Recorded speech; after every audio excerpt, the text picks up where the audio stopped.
Supuestamente han llegado casi a la cobertura total, pero tenemos las sociedades más desiguales de la humanidad. Un país como Colombia es el tercer país más desigual de la humanidad, superado solo por Angola y Haití. Y en general en América Latina. ¿Y Haití?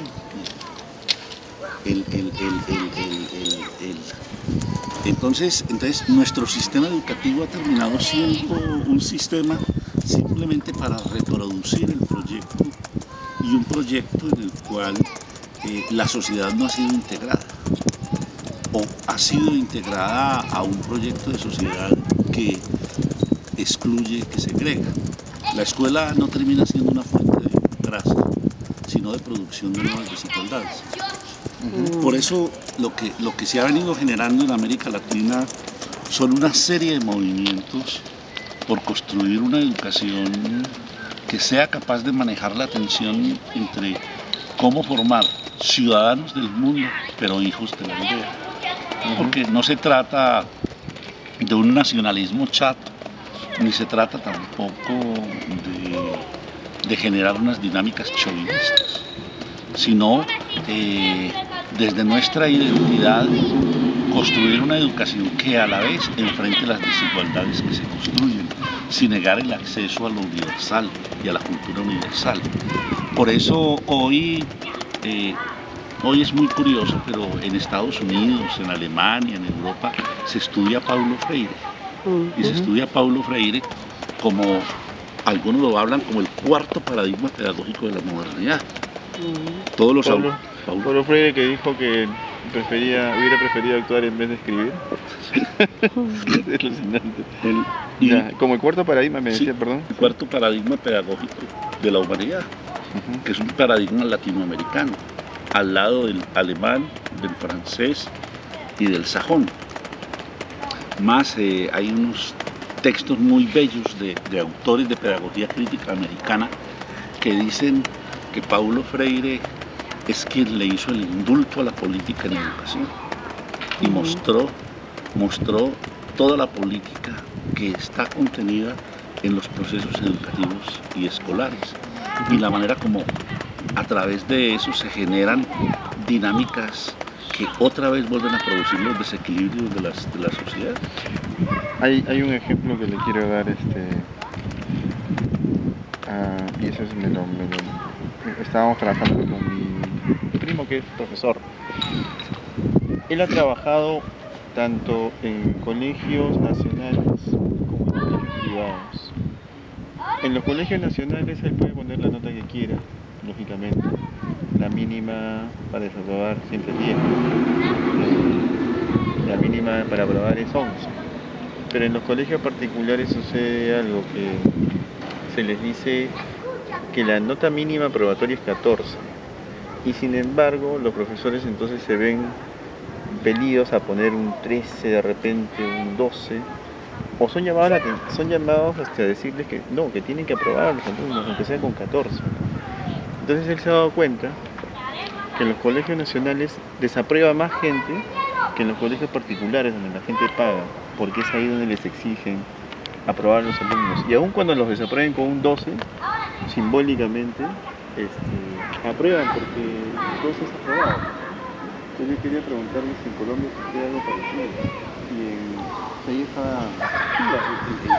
Lo que pasa es que el fenómeno de los colegios, como mucha universidad privada a lo largo de América Latina, más en los colegios, es que en toda la versión neoliberal de la cosa, el cliente es quien determina.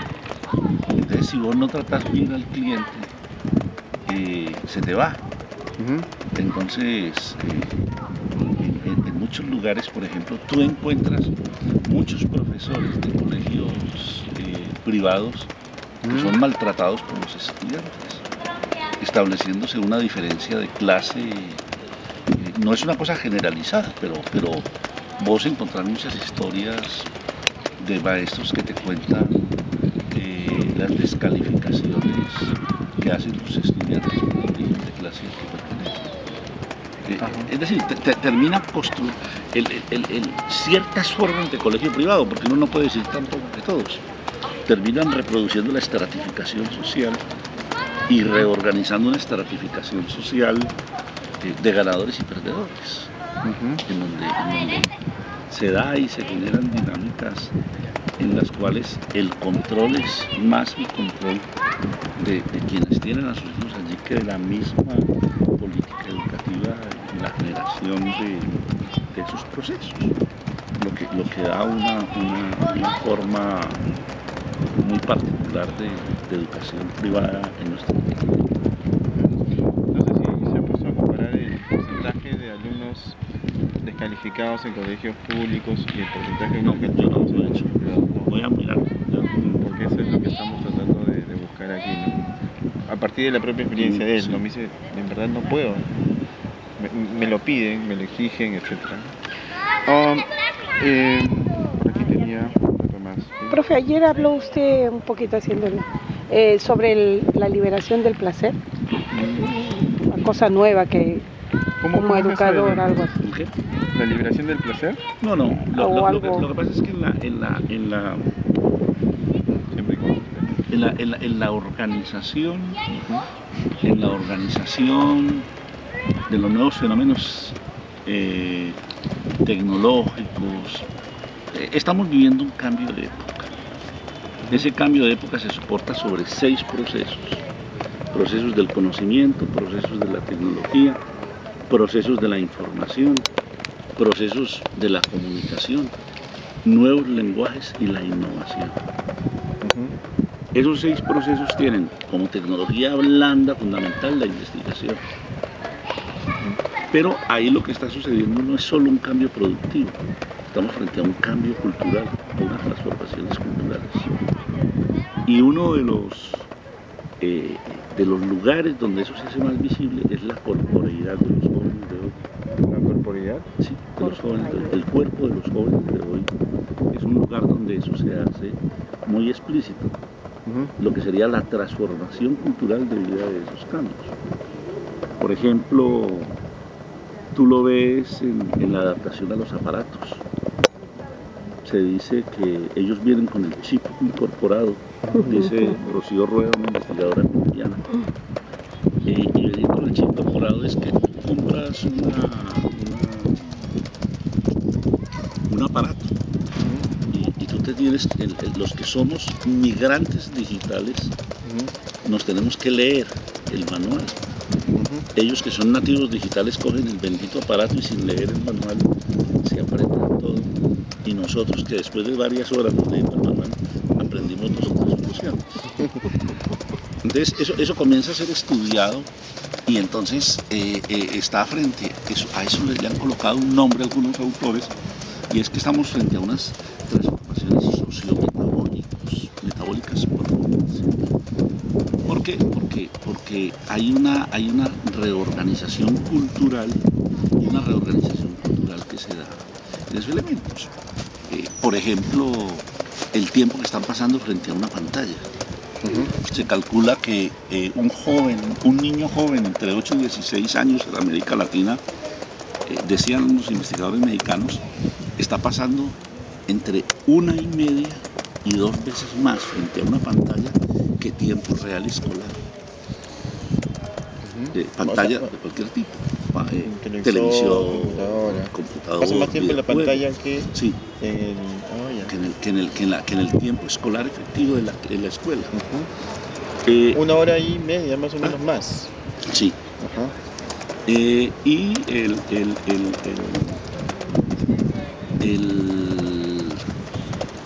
eso, por ejemplo, genera una reorganización de los imaginarios. No es lo mismo el imaginario de quien ve imágenes del que lee libros. Y entonces, por ejemplo, se vienen haciendo estudios. McLuhan, por ejemplo, antes de morir, yo lo tengo citado en el libro, habla de que estos muchachos van teniendo un desarrollo mayor del hemisferio derecho del cerebro. No es que cambie la forma material del cerebro, pero la sinapsis que se hace son nuevas. Y en ese segundo, porque lo comienzan a usar. Antes no lo usábamos. Antes el libro, todo esto era de hemisferio izquierdo. El libro es del hemisferio izquierdo. Más lógico, más racional. En el otro lado está la emoción, está la sensación, el sentimiento. Entonces eso hace que estos muchachos entonces terminen simplemente, mira la cita.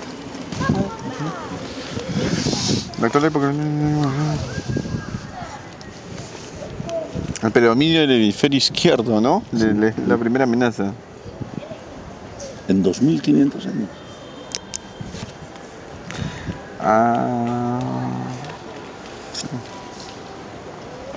Es un trabajo que le encontraron a él, que estaba trabajando cuando murió. Lo han ido publicando por ahí. ¿Y ese artículo está en el actual libro, el 2? El 2 sí es el libro, ¿no? Ah, ya.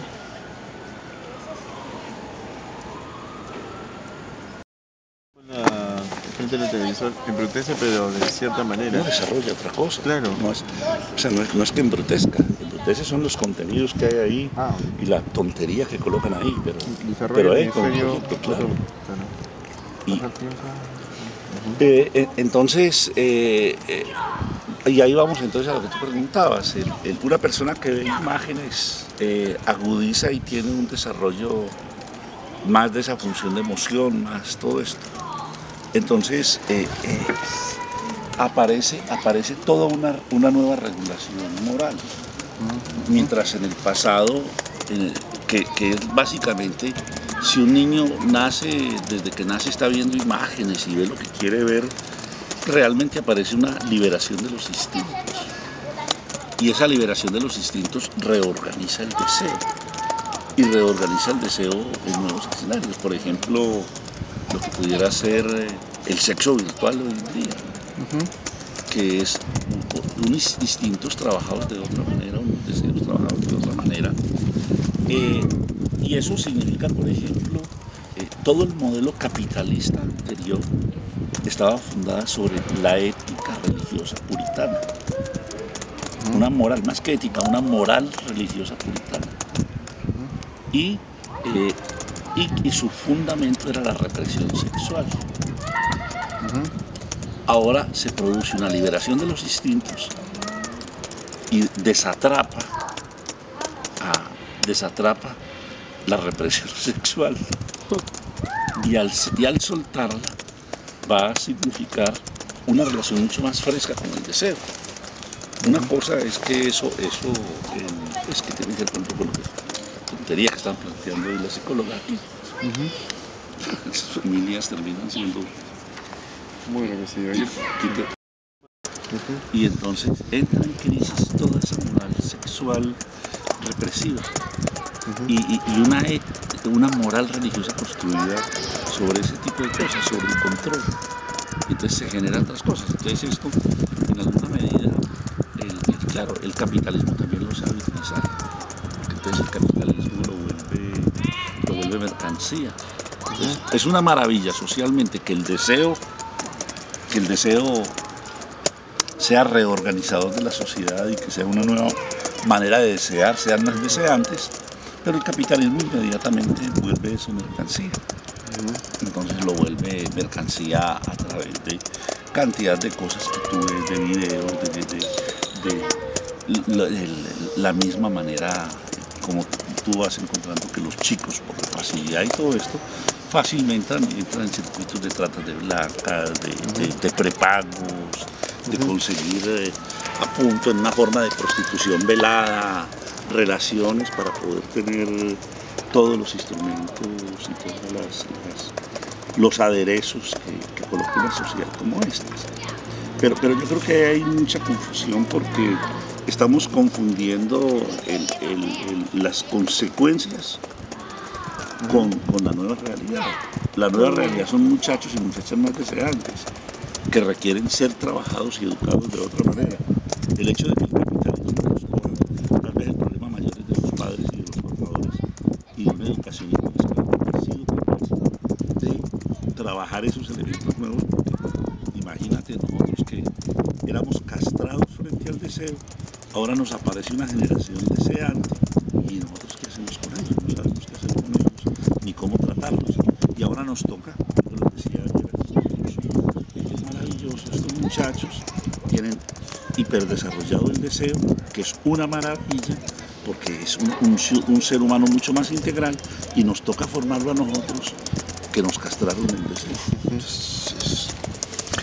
Y lo entendieron muy bien porque todo el mundo sonrió ahí. Ahora lo más interesante es en el área de tecnología, digamos, un lugar donde deben manejar máquinas.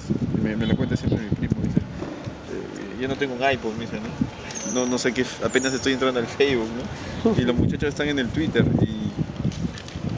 y yo me veo con la complicación, y algunos profesores también, de que ellos tienen que aprender eso, pero los niños ya están aprendiendo simplemente con la comunicación. Entonces, como un profesor dice, va a enseñar o va a tener este tipo de contactos con ellos si ellos están adelantados.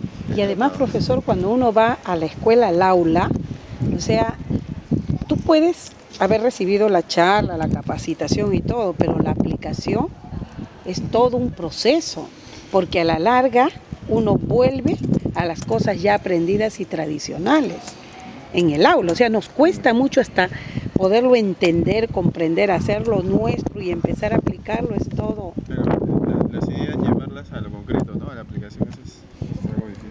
Las FARC, que es el problema, creo, no sé, un problema